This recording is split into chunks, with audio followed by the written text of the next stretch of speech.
This wonderful plastic contraption is a Polaroid Studio Express, a 4-lens camera that was originally meant for taking passport photos in the 1990s. The camera takes pack film, a type of instant film that isn't really made anymore, where you would take the picture, pull the film out through the rollers, wait just a little bit, and then peel it apart so that you could see the image that you had just taken. Pack film is awesome, but it sucks every time I talk about it because it's not easy to get your hands on it anymore, and I wish more people could still enjoy it. But if I want to do a video on a funky camera, then pack film cameras have some solid options. There's the Polaroid Big Shot portrait camera, for example. You can also get pack film backs for 4x5 cameras. There's units that allow you to expose slides onto pack film to create prints from your slides, and I have one of those, and I'm going to do a video on one of those in the future, although I'm sure some other popular film YouTuber has probably done one. Vivitar instant slide printer. Pack film. And I've also done some more detailed deep dives into the history of that type of film, from Polaroid to Fuji to what is currently available for it. Ultimately, I can't return to this well forever. Although, actually,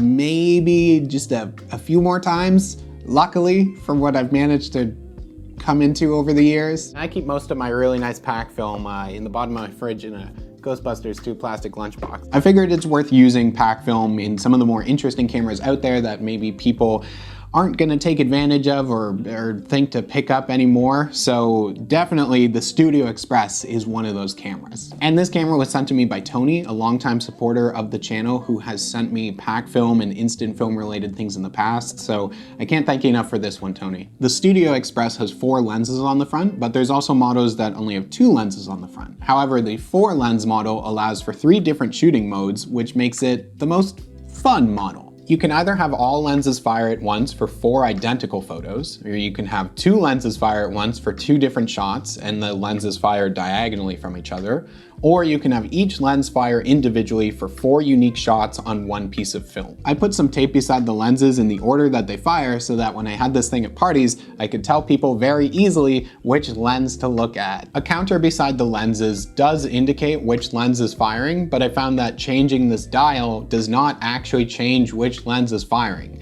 It's just an indicator, and it needs to be set properly or it may say the wrong number. If you mess this up, then you might accidentally make a double exposure, which is what happened to me when I was doing a series of photos. So on one sheet of film, I accidentally had a black frame, and then one grotesque, weird, freakish double exposure of 2 human faces that haunts me so much, I didn't even bother to scan it, and I'm not really gonna show it off here because it's super unpleasant. The Studio Express has the same back mount as the Polaroid 600 SE cameras, which is also very similar to the Mamiya Universal cameras, but they are subtly different. It's meant for a pack film back, but you might be able to use another back on the camera. I have some 3D printed backs for the Polaroid 600 SE from Lo-Fi and DIY for things like Instax Wide and Polaroid Integral Film, but they don't fit on this camera, and this is because of the 4-way divider here, making it hard to put certain backs on the Studio Express. But I think the 2-lens version might be more friendly for certain backs. Also check out the link in the description for the Lo-Fi and DIY eBay store. Information on that, the person that runs that makes a variety of really cool 3D printed backs. On the side of the Studio Express is the on-off switch, and on top is the nice big blue button to press to take the picture. There are also options for aperture and shutter control on the side, and you can choose one of 2 shutter speeds, and the lenses go from f8 to f32. On top of the camera is the flash that can fold up or down. When the flash is down, the camera will still fire, but without the flash, and when the flash is up, the flash is on. On top of the flash is a switch for either 80 ISO pack film, which is fine for 100 ISO as well, or 3000 ISO black and white pack film, and then a guide for the ideal aperture setting. And this thing runs entirely off of 4 AA batteries in the handle. The camera determines proper focus using the classic Polaroid sonar autofocus system, which is this golden disc located on the camera. And sometimes you see this on older Polaroid cameras like SX70 models and things that they were putting out in the 80s and 90s. Sonar automatic focusing This camera sends out inaudible sound waves that bounce off the subject and return in a split second. The lens automatically rotates to perfect focus. There are frame lines in the viewfinder for framing properly, and 2 green lights come on to indicate proper focus. You hold the shutter button halfway down to activate these lights, and the lights will also come on individually if you're too close or too far from your subject. You have to actually select the focus with a switch on the side that offers 2 focus options. 1.2 meters is the focus by default, but there's also an option for 1.92 meters. To use this further focus distance, it requires actual lens accessories that screw onto the lenses for focusing at that distance. The lens accessories show up online sometimes for not super expensive, but I'm also kind of like, how many times am I gonna use this camera and do I really need to pick up those accessories? Maybe if like one showed up for super cheap somewhere, I would just buy one and just kind of switch it around based on the lens that I'm firing, if I'm firing it in like the 4-lens mode. But it's probably not something I'm gonna bother with. So that is how to use the 4-lens Polaroid Studio Express pack film passport camera. A camera that most people now will probably just never ever use in their life. But let's look at some shots. I pulled out some FP100C silk from my fridge. The box had an expiration date of 2017 on it, but it had been in the fridge for most of its life, and the results came out looking really, really good.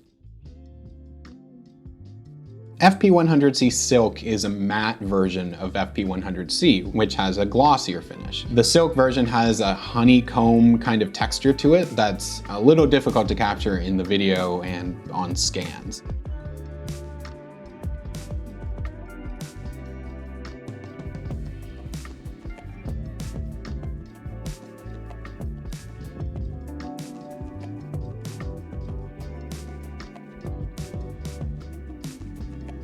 This blurry picture is what happens when you use the camera on the 1.92 focus distance setting without those lens attachments. It's just out of focus. I shot almost all of these on the setting where the lenses fire individually so that I could have 4 different pictures on one sheet of film. So this might be the most economically worthwhile pack film camera to use. You go from 10 shots per pack to 40, but it's also pretty limited in what it can do. I did also do 1 shot of doubles, so this is just 2 different shots where each time the camera fired 2 lenses diagonally from each other. By comparison, the Polaroid Big Shot is a lot of fun, looks ridiculous, but it does usually need these old single-use flash cubes that maybe aren't the easiest to track down, along with also needing pack film, but then the Studio Express ones have either a built-in flash or other passport Polaroid pack film cameras out there have the option to just plug in an external flash. The Big Shot though is great for just, you know, single bigger images that are portraits. There are a variety of other odd Polaroid passport cameras from over the years beyond just the Studio Express ones. I have this older Polaroid mini portrait camera that is meant for the same thing. It has 2 lenses on it. It's the same kind of tight style of framing and limited focus and limited variety of options for like exposure control and stuff on it. Takes the same Polaroid 600 SE backs on there, so it's meant for pack film as well. It does lack a built-in flash, but it has a very standard flash sync port on the top, so you just plug in your own flash and it has a mount on the top. The Instax wide back that I have does mount on this camera though, and I did like a quick kind of test shot to see what that looks like, but the framing is weird because it's not quite the same as pack film, and the focus is off a bit because of just the distance that it sits from the film plane. So I would have to sacrifice a few more shots in order to figure out how best to compensate for that. But it's just awkward in comparison to having the option to actually put pack film through these cameras. This one does have a little measuring tape on the front though, so that's kind of fun. Fuji also had their own model, which looks like a Studio Express, but maybe a little less sleek, and that was called the FP14. It's a crowd pleaser for sure. I've got 2 shots left in the pack that's in here. I might swap it out into a more convenient camera to use, but maybe I'll try and just get a few more people with this thing. It's just kind of awkward. It's not the most convenient thing to have on me. You know, I got to throw it in a backpack and make sure that I got that on me, and then you pull it out. You have to do the little dance back and forth to make sure that you're in focus. You very quickly become the center of attention, and you know, I just hate being the center of attention. Peel it in this direction. Angle it. Angle it. I can't see it. You need to be better. Oh. Oh my god. Wow, that one of me is... Wow, you did a real good job. You're in focus. I am in focus. Is this like TiVo? Like, Killed it! What kind of gang sign are you doing? I love it. I love it so much. Oh my god. Oh god. Get Carly in here. Oh boy, it's been a little while since I've done a pack film specifically related video on the channel. So if you're new to all this, maybe let's do a little chat about the current state of pack film. Oh boy.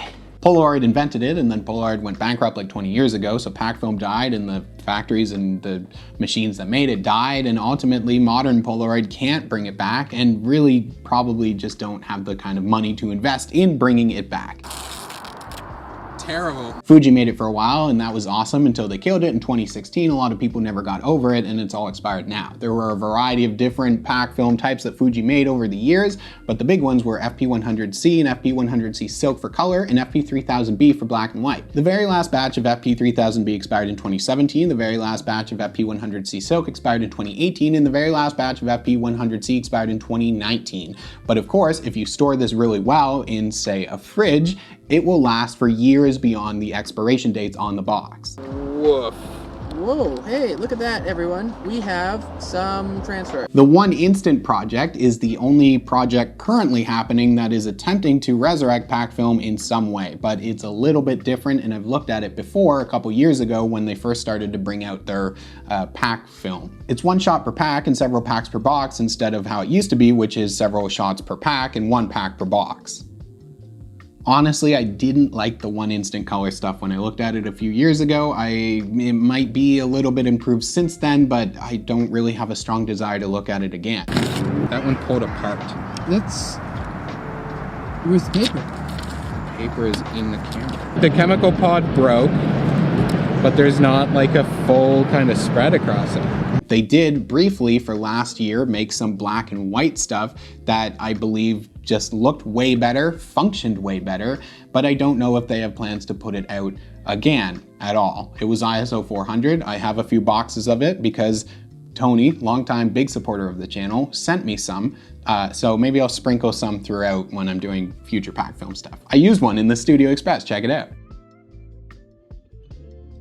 They currently have a Choco monochromatic film available if anyone is interested, but the thing about the One Instant stuff is that they're using legacy reagent materials, which basically just means that they're using very old material that was manufactured originally like years and years ago by Polaroid. So it's hard to say still what the long-term future of the One Instant project is. Maybe this doesn't fulfill the criteria of an analog resurgence because pack film isn't back. I mean, One Instant is something to give them the credit where credit is due, but like original flavor pack film is not back at all and probably won't be. I just don't see it coming back. Maybe I should have made a more relevant video on something like this, or this, or this, or this, or this. But this has been way more fun than thinking about any of that. And I just want to have fun and look at weird, obscure stuff sometimes.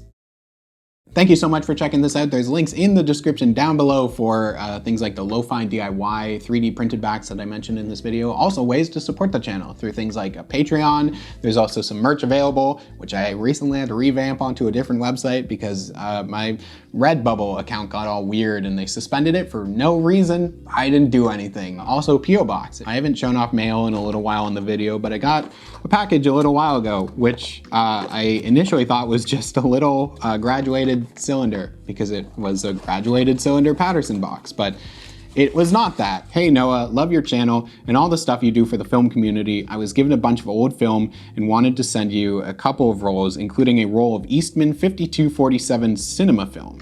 Hope they turn out well, Carson. Eastman 5247 is like cinema film from the 70s or the 80s, I think. So I started to take a look at it and pull it out a little bit, but this film, unfortunately, Carson, is so grimy. It is not in good shape anymore.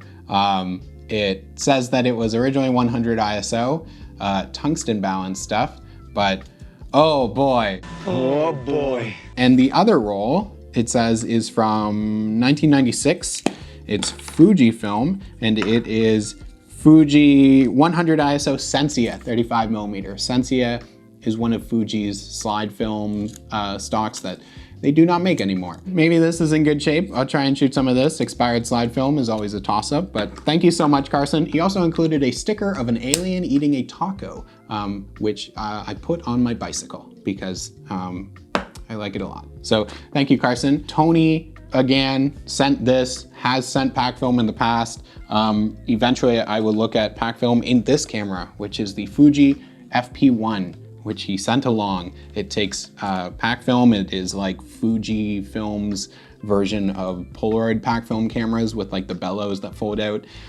Very, very nice. So there's always possibilities. And one version of pack film that I have not shown off on the channel or documented in any way yet is Fuji's FP3000B 4x5 film. So they used to make 4x5 pack film, which is, it works all the same way. It's the same process of shooting it, pulling it out, peeling it apart, but it is slightly bigger. So that's it. Actually, next week I think we're going to continue pack film stuff, and I'm going to take the negative pieces, the pieces that you usually throw out after you peel the film apart, and I'm going to bleach them and recover the negative, because if you do that right, and you use the proper kind of bleach and you're very careful about it, you can remove the backing and actually get the negative of the pack film shot that you took. And I almost never do that for my shots. I always mean to, so I'm gonna do that and we'll see how they came out. I've saved them for a little bit. My understanding is you can save them for a bit and you can still do the bleaching process and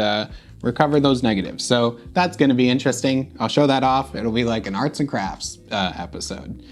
Thank you so much for watching, and I'll see you soon.